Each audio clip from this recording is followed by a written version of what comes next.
أعوذ بالله من الشیطان الرجیم بسم اللہ الرحمن الرحیم سورۃ الحاقہ پارہ نمبر 29 آپ کے سامنے پڑھنے جا رہا ہوں، سماعت فرمائیں اور ڈھیروں ثواب حاصل کریں۔ 69 سورت نمبر ہے، ضرور توجہ سے سماعت فرمائیں۔ بسم اللہ الرحمن الرحیم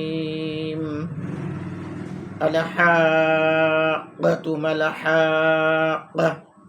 وما أدراك ما الحاقة كذبت ثمود وعاد بالقارية فأما ثمود فأهلكوا بالطاغية وأما عاد فأهلكوا بريح صرصر عاتية سخرها عليهم 7 ليال و8 أيام حسوما فترى القوم فيها سرعا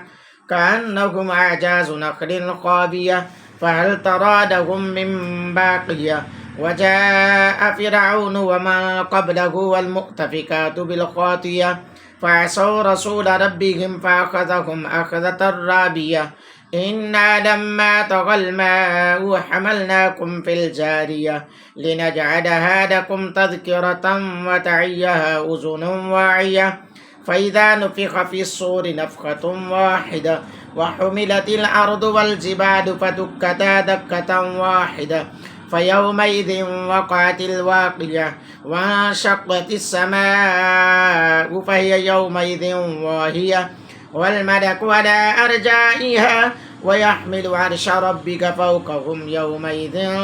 8 يومئذ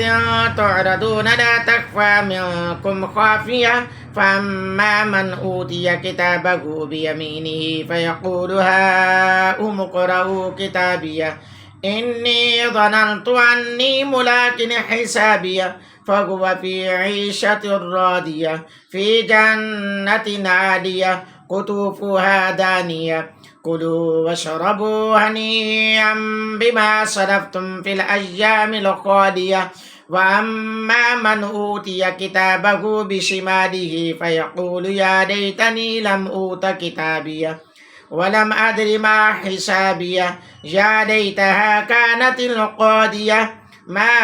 أغنى عني ماليه هلك عني سلطانيه خذوه فغلوه ثم الجحيم صلوا ثم في سلسلة ذرعها 70 ذراعا فاسلكوه إنه كان لا يؤمن بالله العظيم ولا يحض على طعام المسكين فليس له اليوم هاهنا حميم ولا طعام إلا من غسلين لا يأكله إلا الخاطئون فلا أقسم بما تبصرون وما لا تبصرون إنه لقول رسول كريم وما هو بقول شاعر قليلا